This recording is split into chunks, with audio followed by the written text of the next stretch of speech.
All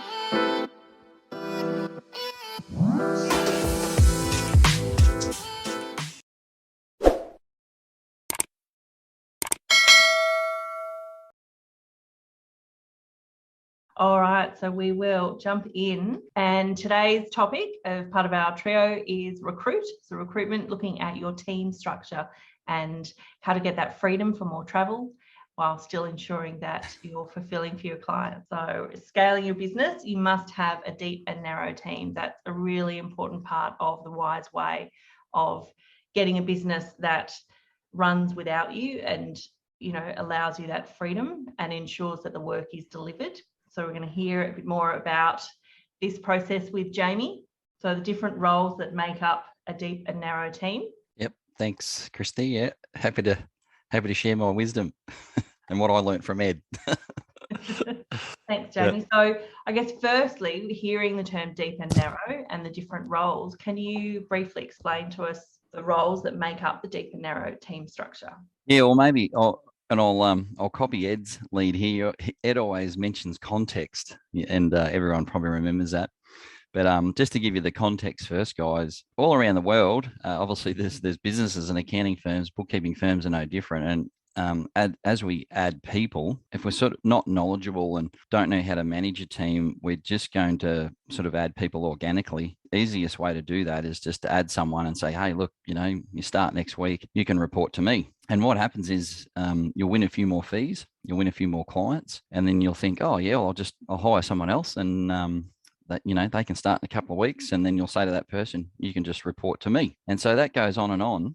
And so this was my experience before I knew it. I think at one point I had like 10 people 2 years ago now, but they were all just reporting to me. The opposite to the deep and narrow team is shallow and wide. So if you pitch yourself as the owner or the partner, if you like, and you just keep hiring, you end up having all these people just reporting to you, and you can imagine what the traffic's like. And most of that traffic's what we call production traffic. And for those who aren't familiar, it's good if you can jump into the vault and have a look at what we call the Wize traffic quadrant. But in a firm, in a practice, there's two types of traffic. One type of traffic is just getting the work done. It's the production traffic. And to get the work done, obviously, you need to hire people.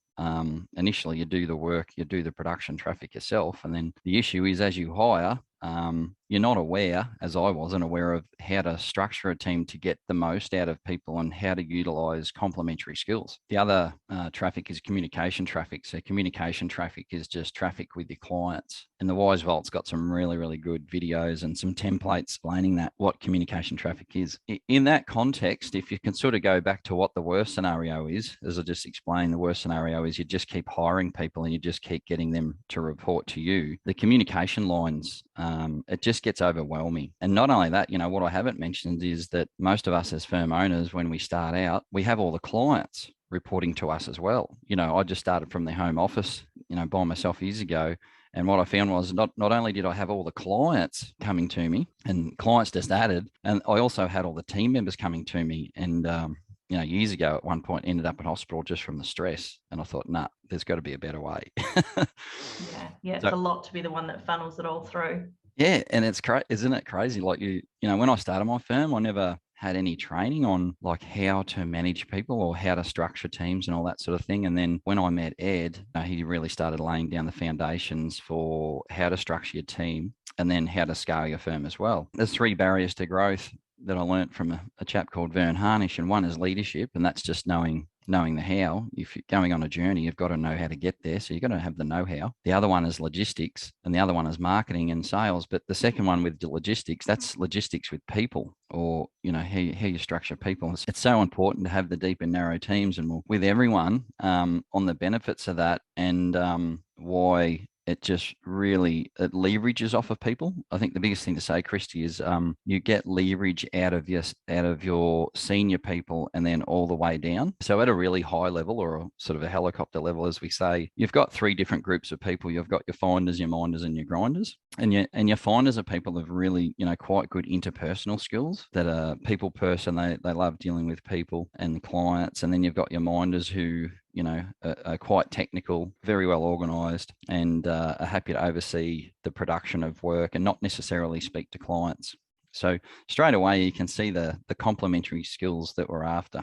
No different to a sports team where the strengths of one person complement the weaknesses of the other, and vice versa. And then the last one, you've got your grinders, which is the people who just love getting the work done as fast as they can, but not necessarily 100% right. They may get sort of following the 80-20 rule. They might be able to get sort of 70 to 80% of it right, and then let the minder fine tune that. So that's at a high level, the finders and the minders and the grinders, and you really should structure your team around that and hire on that basis as well. So we do a lot of that work in WizeTalent of really trying to filter down if someone's a finder, and then if someone's a minder and the grinder as well. So you can't just throw bodies at the problem, like Ed used to say. So you've got to be very strategic in your hiring. There's a book called Good to Great by Jim Collins, and he talks about finding the right person, putting them in the right seat, on the right bus, and heading them in the right direction. And that's a really good analogy of what you've got to do in your practice. Absolutely. And I think too, even with existing teams, Jamie, when you start looking into the Wize way and deep and narrow structure, looking at the qualities of your team members and not trying to put a square peg in a round hole or on the wrong bus, because it's not their genius. Yeah, that's right. That's a great point. And a lot of the work that we do with the one-to-one mentoring is a deep dive analysis of each team member, and we make sure we try as best we can to get them in the right seat. And then part of that process is change management as well. So you've got to be very careful on when you do restructure your teams. And for those who are here, there's big firms and there's small firms. So you've got to know how to do change management and what that process is without getting people's nose out of joint or getting them upset. But once they're in that seat and people are working, these teams work really, really well. And most importantly, they give the owner leverage. The reason it gives people leverage is just because of the reporting lines. And if you haven't had a look already, yesterday I posted in the Wize Mentoring tribe a diagram that actually one of my senior client managers found. So I thought, oh, geez, they're living what we're teaching. But have a look in the Wize tribe. There's a post there I just literally did yesterday on the benefit of deep and narrow teams. But essentially in that post, it showed that when you have 3 people, there's 3 lines of communication. When you have 4 and 5 and 6, the lines of communication expand exponentially. It's just crazy. So again, so important to have these deep and narrow teams. So if we start from the bottom, for example, we've got, the intermediate bookkeepers or the intermediate accountants. As a rule of thumb, they should have a buddy. I call it, a buddy system. You can call it whatever you like. But in that particular team, they should have a buddy, and that should be the person who's a bit more experienced than them. Often you'll say, look, your buddy is such and such, and if you have any questions, go to your buddy and schedule a time during the day. And it might be, 1 to 2 o'clock, whatever. So you've got to make sure that you control people's calendars so that you allow time for learning and training. And so that intermediate person then, with their day-to-day queries, they can go to someone who's more senior to them, but it's on their team. And that's the diagram that Kristy's got up there. And then likewise, as the Pareto principle works out, 80-20 rule, that person will be able to answer 80% of their questions. There's never an exact science, so we don't want to get sort of bogged down in perfection, but that person will always be able to answer a really good percentage of their questions if you structure the team right. And then the next one is like the senior person, the senior accountant, the senior bookkeeper. If they've got a question, right, they go to the senior production manager. So if you almost sort of think of this reverse, if you had like the senior client manager at the top and all those people on a flat line all going, that's the wrong way to do it. This is the right way to do it, where the senior production manager will probably answer, 95% of the production team's questions. And so if you think about it, who are we protecting here? Who at this stage, the senior client manager or even the assistant client manager, they haven't had a question yet, right? So that's like hours and hours and hours of time protecting the senior client manager and the assistant client manager from. So that's where we're getting leverage. Leverage is everything in an accounting firm or in a team, and it's particularly leverage for the senior client manager. Because the senior client manager's productivity should be set at around 50 to 60%. And the reason it's set at 60 or 50%. So I think, so if you've got your senior production manager being less productive on the tools, if they're bogged down with simple tasks that could have gone up to the senior accountant or bookkeeper, you're clogging up the time of your senior client manager. So you really want to start filtering things through, isn't it, Mick, where you're just buffering off a diamond. It starts off really rough and raw down the bottom with your intermediates. And by the time it gets to the senior client manager, it just needs a little polish and delivery to the client. Yeah. Exactly. The idea is, guys, is to make sure that you have the deep and narrow team structure and that the reporting lines are up and down. So it's really good that you control the reporting lines. And as the leader, you have to set the reporting lines. And the other thing to mention in this, everyone, is the no bypass policy. Maybe one of the other mentors, Kristy, can explain the no bypass policy and why it's so important. Yeah, Mick, I'd love to get how you worked that in your practice. Yeah, how did I do it?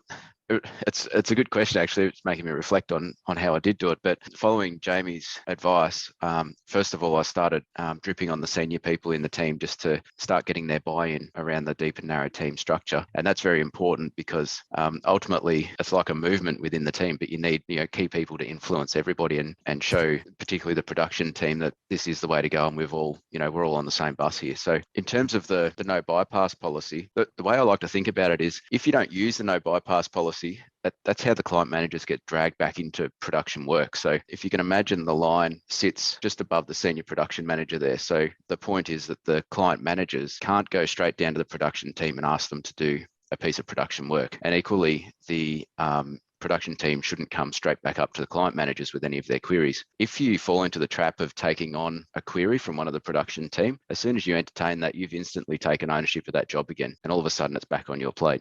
And that's a very fast way to get choked, particularly, if you've got a full team with 4 or 5 production people. The no bypass policy, you just got to be really consistent with it. You need to educate the team, make sure they all understand it, make sure you've got it documented, it's circulated, everybody's read it, they understand it, and then just be very, very vigilant and enforce it at all times. Yeah, absolutely.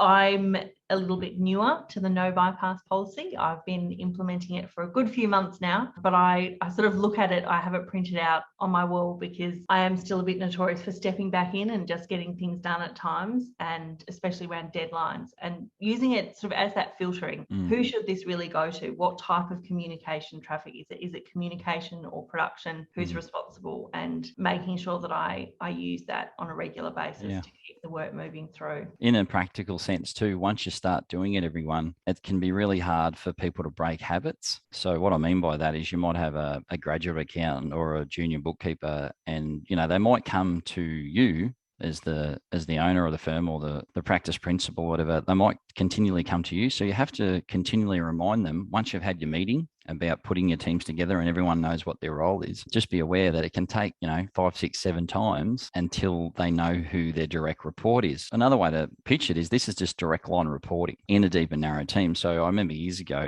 one of the accountants, I think they came to me 5 times with a query, and I would say, oh look, just reminding her, who's your direct report now, or who's your manager now. So it might just take a little while, Kristy, for them to get the idea of who their new go-to person is, if that makes sense. And so, because old habits just die hard. And as Mick outlined, you'd particularly when you put, say, a senior production manager in place or a senior client manager, it's really important to honor the no bypass policy in 2 ways. And one is, don't instruct their team. So don't bypass them, because if you bypass them, you just undermine their job. You undermine their accountability. You undermine what they're actually hired to do. So you don't want to instruct their team to do, because you'll just make chaos then. There's just lack of communications. So, you'll tell like a senior accountant what to do, and the client manager won't even know. So you cannot do that. You can always ask questions. I still do that to this day. I'll ask any team member, say, I'll just reach out to them randomly and say, have you got enough work on? How's everything going? You can always ask questions. So it's important to realize you can speak to the team under the client managers. That's not a problem. And it's the same as a client. Once you put client managers in place, you can speak to the clients and ask questions, but you can't tell them what to do, because then you just create chaos. So you can't bypass your client managers and tell the clients what to do as well. So that's the other angle, Kristy. Absolutely. I think that's why it's so important to remember, what is the end goal here? It is to exit from the business potentially and exit from that role. So the more you keep stepping back in, the longer the journey is going to be. So allowing your client manager to do their role fully, your production team to do their role. And as you said, Jamie, it's not that you can't speak to people. It's just you need to be mindful of what you speak to them about, and you can still manage your relationships within your team and client base, but don't get stuck committing to things or agreeing to things that someone else then has to try and work out what you said. And the biggest thing is, what you can't say, Kristy, is, oh, it's quicker if I just do it myself. I'll just ring the client, or I'll just speak to say, oh, it's just quicker if I do it myself. How many times have we heard Ed say that? Absolutely. It costs you so much more in the long run, doesn't it? And, when you've got a team there and you're not utilising them, you just pay them to be entertained by you. So we don't need to pay our audience. That's right. So don't micromanage, microtrain. If they don't know how to do something, just be intense with micro training, and then you won't have to micromanage, and just set them strategic big picture goals. And that's the Fab Five, to tie it all in. What if the client sucks you back in? You've made the handover to your senior client manager or assistant client manager, but that client just keeps on ringing you direct or emailing you and you can't block them. How have you handled that, Jamie? What happens is, just to give you the context again, with anyone anywhere in the world, there's early adopters and there's middle adopters and then there's late adopters. There's a lot of statistics around this, but there's the 80-20 rule. There's also the bell curve. If people Google the bell curve of learning, which just reflects that there's early adopters, and the great majority is often the middle adopters, and that's why you get this bell curve of learning. So when you start this process, you'll have a group of clients,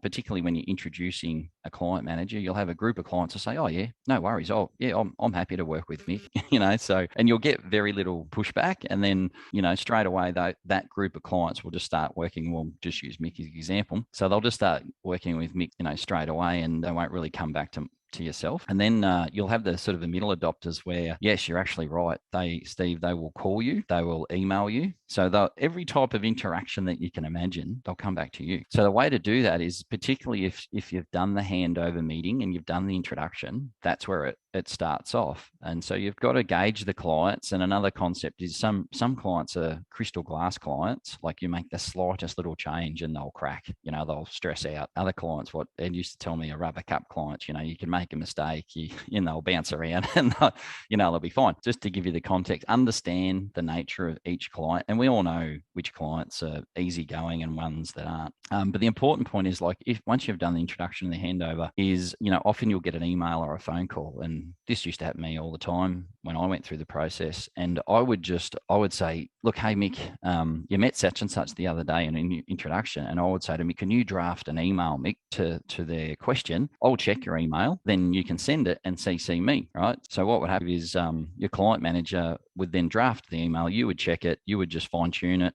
That's micro training, and then send it. And then the client would say, oh, thanks. Thanks for what I needed to know, Mick, and away we go. So soon the client would learn. You just have to be persistent, and they might 2 or 3 more times again. As I said, some clients will be really quick, and some be a small percentage they could take a year to get over to Mick. And another time that used to often happen to me is clients would ring my phone all the time. And so I wouldn't answer straight away, but what I would do is I would call them straight back. And then with technology these days, whether it's in the office or whether even with your iPhone, it's fantastic. You can just loop in Mick into the call. I would call the client back and I would just conference with the new client manager, and then start talking to the client. And then I'd say, oh, what do you reckon? What do you think, Mick?